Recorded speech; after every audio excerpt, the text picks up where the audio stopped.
You are listening to Alex Nanlohi Podcast, to know the Lord and to make Him known.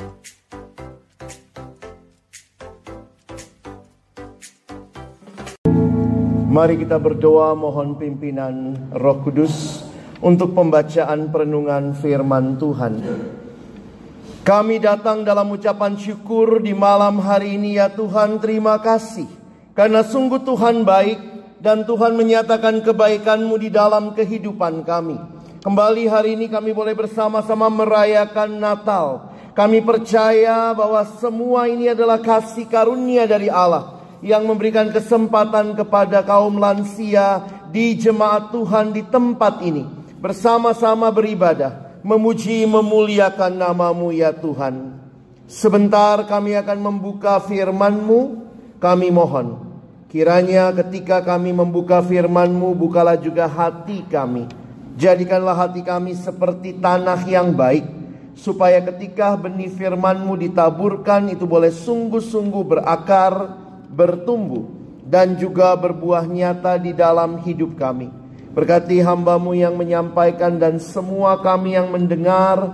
Tuhan tolong agar kami bukan hanya jadi pendengar-pendengar firman yang setia, tapi mampukan dengan kuasa dan pertolongan dari Roh-Mu yang kudus, kami dimampukan menjadi pelaku-pelaku firman-Mu di dalam kehidupan kami, di dalam keseharian kami. Bersabdalah ya Tuhan, kami umat-Mu sedia mendengarnya.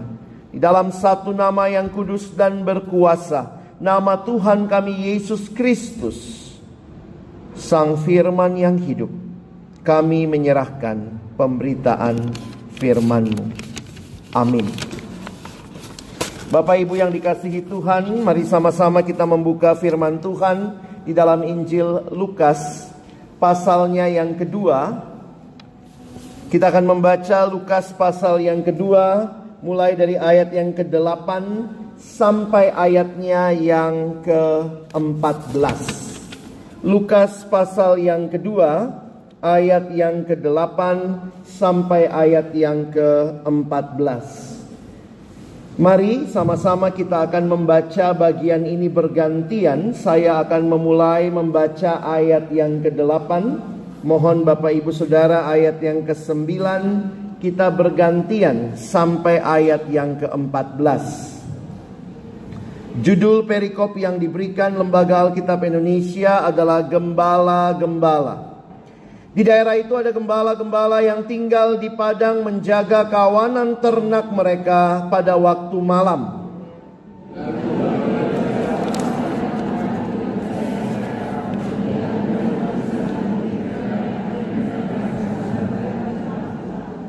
Lalu kata malaikat itu kepada mereka, "Jangan takut, sebab sesungguhnya aku memberitakan kepadamu kesukaan besar untuk seluruh bangsa.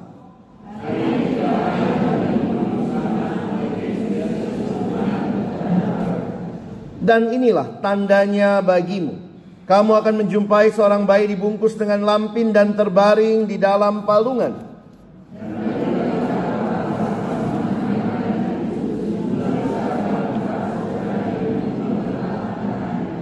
Kemuliaan bagi Allah di tempat yang maha tinggi, dan damai sejahtera di bumi di antara manusia yang berkenan kepadanya. Yang berbahagia ialah mereka yang mendengarkan firman Allah dan yang memeliharanya. Maranatha. Maranatha, Maranatha, Maranatha.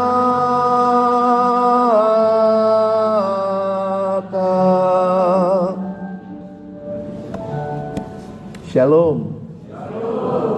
Puji nama Tuhan, bersyukur kesempatan yang indah Tuhan berikan untuk sama-sama Opa, Oma, dan juga seluruh jemaat Bapak Ibu Saudara yang hadir merayakan Natal pada sore hari ini.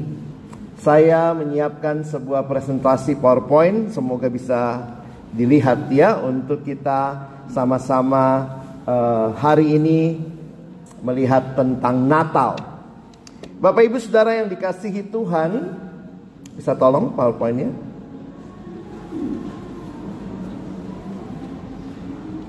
Iya. Ini perlu ditolong berarti ya. Apa yang saudara ingat pada waktu merayakan Natal? Saya tidak tahu ini sudah Natal keberapa yang Bapak Ibu Saudara ikuti tahun ini. Kalau beberapa pendeta kami ini sudah ikut beberapa Natal ya, Bapak Pendeta, betul ya. Jadi ini mungkin bukan Natal yang pertama, tapi untuk mungkin Bapak Ibu Saudara sebagian besar ini Natal yang pertama. Apa yang kita ingat pada waktu merayakan Natal? Next. Apakah ini yang kita ingat? Bisa tolong next? Kayaknya tidak berfungsi ya. Bisa dibantu? Oh, di sana belum berubah. Apa ini yang kita ingat? Kadang-kadang kalau Natal orang cuma ingat hal-hal seperti ini. Kue Natal, baju baru, Sinterklas. Apa artinya Natal, Bapak Ibu Saudara? Natal artinya lahir. Dan siapa yang lahir pada waktu Natal? Jadi kalau kita bicara Natal, itu siapa sebenarnya yang lahir pada waktu Natal? Ini bukan hari lahirnya Sinterklas, bukan hari lahirnya snowman begitu ya. Tetapi kita harus ingat bahwa ini adalah hari lahirnya Yesus Kristus. Christmas is Jesus' birthday. Kenapa ini penting? Karena banyak orang merayakan Natal, dia lupa Yesusnya, Bapak Ibu Saudara. Karena itu ada pertanyaan bilang begini, ini pakai bahasa Inggris sedikit ya, biar keren kan Bapak Ibu ya. Ada yang bilang begini, what is the most important thing about Christmas? Apakah hal yang paling penting tentang Natal? Lalu kemudian next, dibilang the most important thing about Christmas is the first 6 letters. Kayaknya dibantu saja ya. Bisa tolong dibantu saja. Oke. Yang paling penting dari Natal adalah 6 huruf pertama. C-H-R-I-S-T. Christ. Kristus. Natal, Christmas without Christ tinggal apa? Mas. Ini bukan perayaan mas-mas. Ya. Ini perayaan Natal Yesus Kristus. Karena itu next kita lihat ya, ada gambar yang saya pilih. Gambarnya mengatakan Christmas is empty without Jesus. Kayak kado Natal tapi tidak ada kadonya. Maka hari ini dengarlah berita Natal Yesus Kristus. Yang sama-sama kita dengar dari Lukas pasal 2 tadi. Mari kita lihat selanjutnya ya. Bisa tolong ke bawah terus karena kita sudah baca ayat-ayatnya. Kita langsung ke ayat yang 14 ya. Kita turun lagi. Nah ini. Kemuliaan bagi Allah di tempat yang maha tinggi. Bapak Ibu Saudara, hanya 2 Injil yang catat kelahiran Yesus. Injil Matius dan Injil Lukas. Markus tidak catat. Yohanes bahkan mencatat sebelum Yesus lahir. Menarik dalam catatannya Lukas, di dalam Injil Lukas, kalau Bapak Ibu pelajari, ada 4 lagu, ada 4 nyanyian. Coba kita lihat next ya. Ada 4 nyanyian, kita lihat yang pertama, itu adalah nyanyiannya Maria, disebut Magnificat. Ini semua ditulis di tulisannya Injil Lukas. Yang kedua adalah nyanyian Sakaria. Nah, itu yang disebut Benedictus. Ini bahasa Latin. Jadi kalimat pertama atau kata pertama dari pujian itu, itulah yang menjadi judulnya biasanya. Lalu nyanyian ketiga adalah Gloria. Itu yang hari ini kita lihat sama-sama. Gloria itulah kemuliaan. Itu nyanyiannya siapa? Para malaikat. Lalu nanti lihat nyanyian keempat. Itu adalah nyanyian dari Simeon. Nanti kalau Bapak Ibu, kalau rajin baca Alkitab, lihat di dalam Injil Lukas hanya pasal 1 dan pasal 2 ada 4 nyanyian. Dan 1 nyanyian yang kita pelajari malam ini, nyanyian para malaikat. Jadi Natal pertama itu latihan core-nya di mana? Di surga, Bapak Ibu ya. Karena siapa yang duluan? Tidak ada lansia waktu itu menyanyi. Yang ada waktu itu adalah latihan core di surga. Para malaikat bernyanyi kemuliaan. Next slide ya. Ini sekali lagi. Kemuliaan bagi Allah di tempat yang maha tinggi. Bapak Ibu Saudara, apa artinya kemuliaan bagi Allah di tempat yang maha tinggi? Bapak Ibu kalau lihat sesuatu yang bagus, kayak tadi kita lihat core lansia ya, bagus, maka kita tepuk tangan.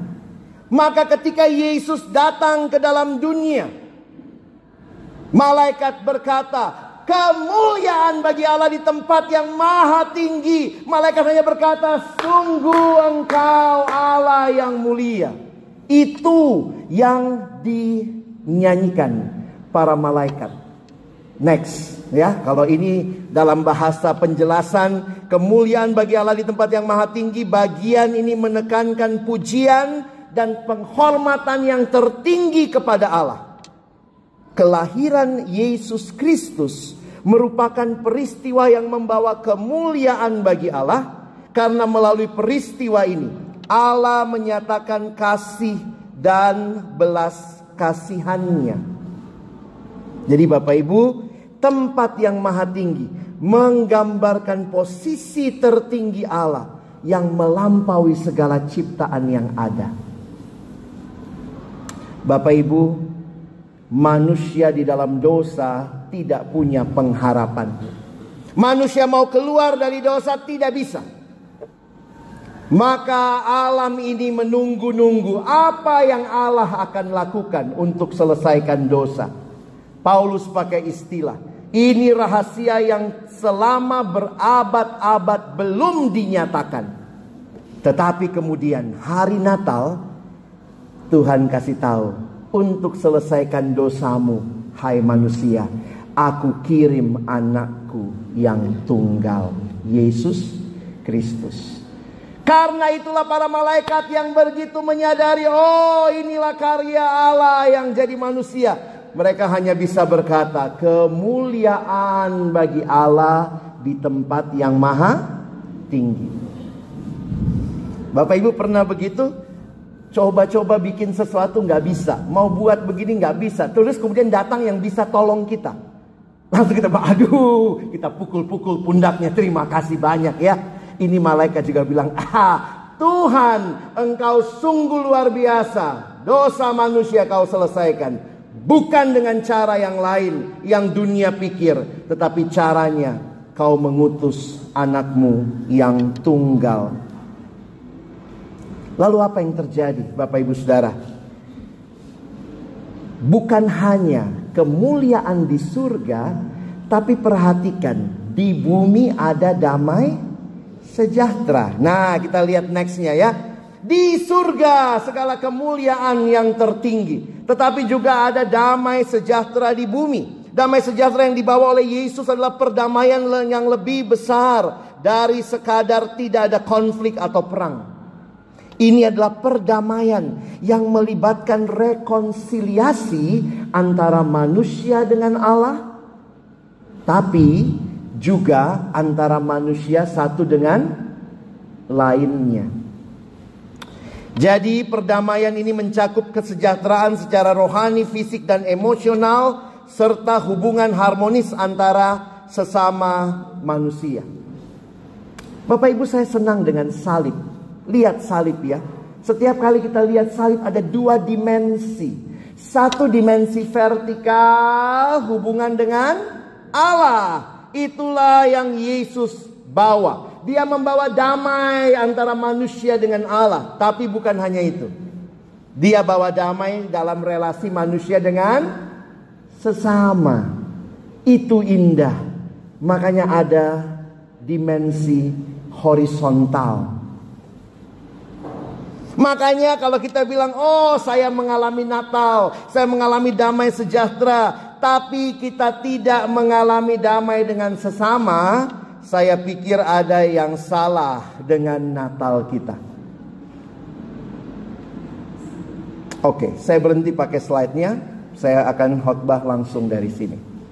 Jadi Bapak Ibu Saudara yang dikasihi Tuhan, dimensi Natal bukan hanya bagi Allah di tempat yang maha tinggi pujian, tapi juga damai di bumi. Sementara kalau kita lihat sekarang ya, sedih sekali. Di mana damai itu? Di mana damai itu? Perang terjadi.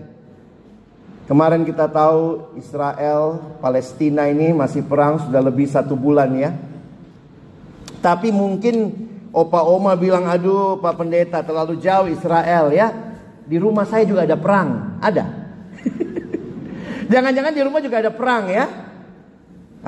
Ini mesti kita belajar lihat bahwa kerinduan kita bukan hanya ada damai di bumi, tetapi saya melihat di mana bumi yang paling sederhana, mulai di tempat saudara dan saya berada, di rumah kita masing-masing.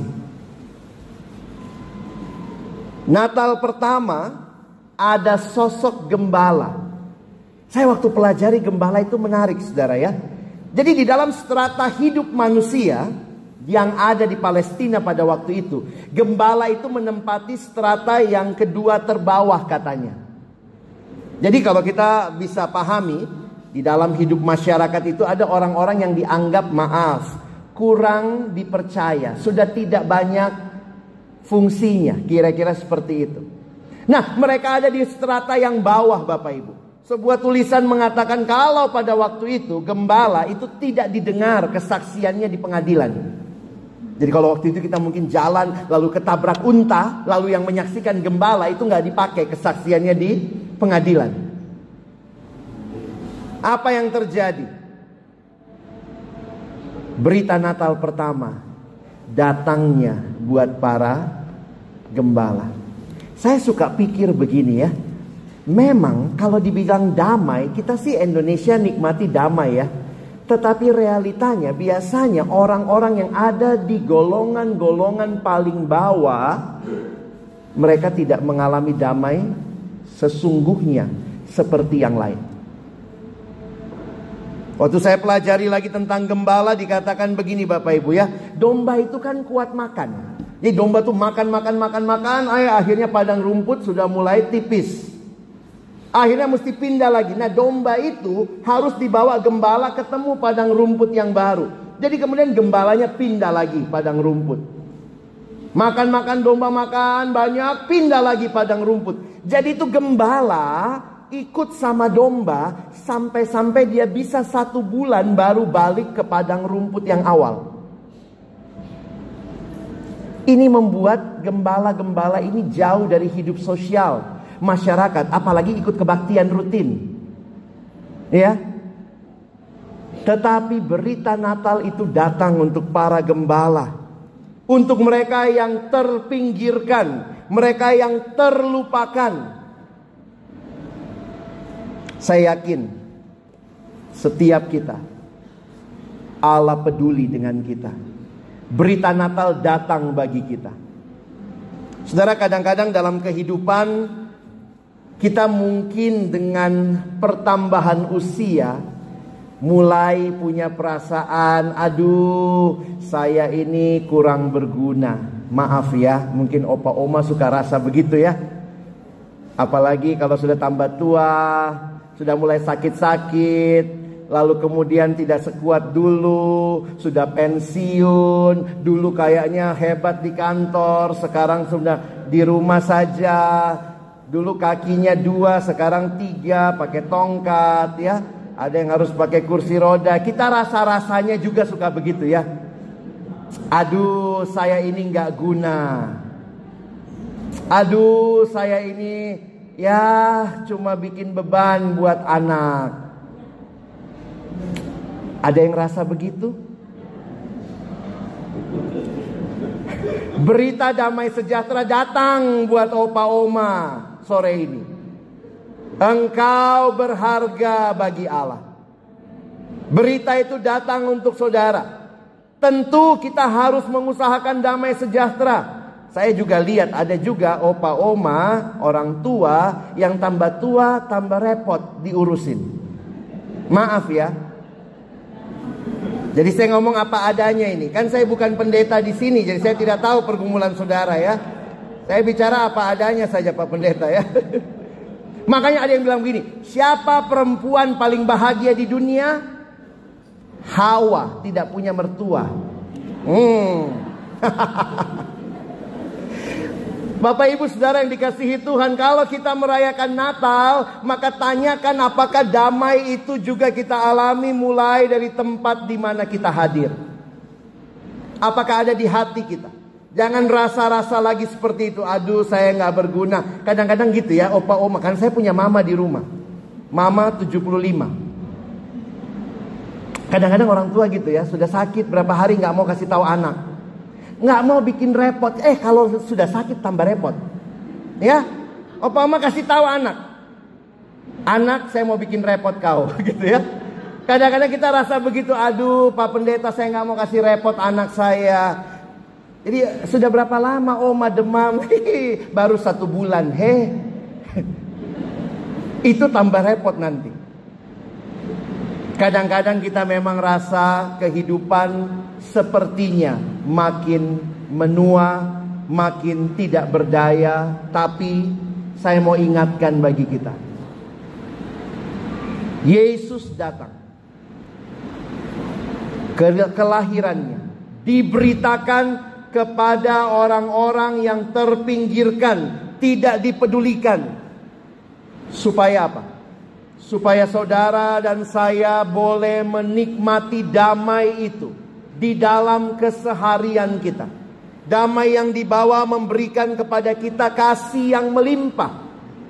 Saudara yang dikasihi Tuhan, setiap kali naik pesawat, saya selalu ingat ada peragaan itu ya, cara menggunakan masker oksigen. Nanti biasanya dikasih tahu begini, di dalam kondisi tertentu, kalau tekanan udara di dalam kabin mendadak menurun, ada masker oksigen yang turun, maka tarik masker ke arah Anda, tutupi hidung dan mulut, bernafaslah seperti biasa. Tapi kemudian ada kata yang bagi saya menarik, penjelasannya begini. Bagi Bapak Ibu yang bepergian dengan orang-orang yang membutuhkan pertolongan, pakailah maskermu lebih dulu, lalu tolonglah orang lain. Jadi sekarang kalau saya tanya, apa tujuannya kita pakai masker kita? Supaya bisa tolong orang lain.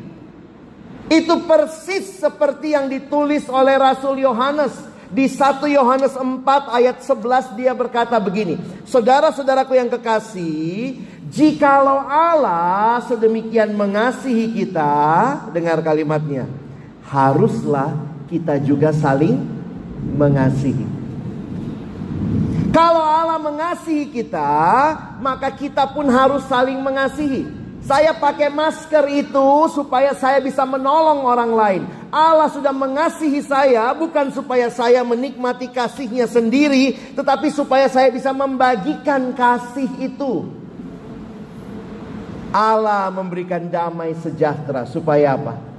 Supaya opa, oma, bapak, ibu, saudara bisa menjadi agen-agen pembawa damai.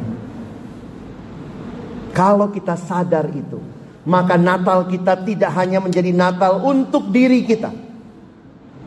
Ada banyak orang di luar sana mungkin juga yang tidak merasakan kasih Natal. Kadang-kadang saya sedih ya, karena Natal itu banyak bicara keegoisan. Apa yang saya dapat, apa yang saya dapat. Bapak Ibu, bahasa Indonesia itu katanya paling gampang menjelaskan kasih. Ini kalau belajar kasih ya. Apa itu kasih? Kasih, ya kasih. Ya, apa itu kasih? Kasih, ya kasih. Kasih itu bukan ambil. Kasih itu kasih. Saudara mengalami kasih Allah, ya udah. Waktu saya terima, untung juga Indonesia ya bahasanya, terima kasih. Sudah terima? Sudah. Sekarang kasih. Itu namanya merayakan Natal. Kasih itu bukan tentang mengambil. Love is giving. Love is not taking. If love is taking, that is not love. That is rampoking. Banyak orang perampok. Kalau mau Natal selalu tanya, apa hadiahnya? Apa souvenirnya? Nanti makan malamnya apa? Selalu yang ditanya apa yang saya dapat, apa yang saya dapat, apa yang saya dapat. Natal tahun ini, subtema kita bilang apa? Kita menjadi gereja yang peduli terhadap sesama. Natal kali ini saudara yang sudah mengalami damai, saudara yang sudah mengalami kasih, bertanyanya dibalik. Bukan saya dapat apa, tapi saya mau kasih apa. Coba lihat sama yang sebelah, saya mau kasih apa sama kau? Ya? Mau kasih apa ini? Jangan-jangan kita cuma mau dapat sesuatu saja, ya? Kadang-kadang begitu. Natal membuat kita tambah egois. Berapa nastar, berapa kilo? Waktu Natal tanyanya, saya pakai baju apa, baju baru apa, saya mau pergi salon mana. Jangan-jangan di Natal, saudara, ada orang-orang yang bertanya, kami akan makan apa Natal ini? Kalau kita yang lain mungkin nanyanya, mana dulu yang dibuka, nastar dulu atau putri salju dulu? Langsung bilang, oma sudah diabetes, nggak boleh. Jadi ini pergumulan yang saya harus katakan. Sebelum saudara dan saya mengalami kasih Natal, sebenarnya mungkin kita belum juga bisa membagikannya. Tapi kalau kita sudah mengalami, maka Tuhan menolong kita untuk juga boleh menjadi agen-agen kasih Allah. Cerita terakhir Lukas 2, setelah malaikat kembali ke surga, gembala-gembala itu cek ke Bethlehem, menemukan bayi Natal bersama ibunya. Dan kemudian yang terjadi sesudah itu mereka pulang membagikan berita sukacita itu. Apa yang mereka dengar, mereka lihat, dan itu membawa sukacita. Mari Natal tahun ini kita belajar peduli dengan sesama, belajar peduli dengan kebutuhan orang lain. Kadang-kadang saya bilang juga sama anak-anak ya, karena banyak juga anak-anak yang seumur saya punya papa mama yang sudah tua, sudah semakin tua. Belajar juga ngobrol sama papa mamamu.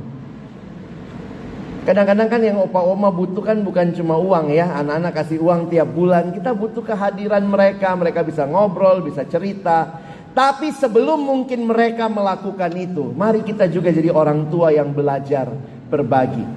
Tanya sama anak. Kadang-kadang anak malah ditanya-tanya. Sekarang tanyanya lebih beda. Papa bisa doakan apa untuk kamu? Mama bisa doakan apa untuk kamu?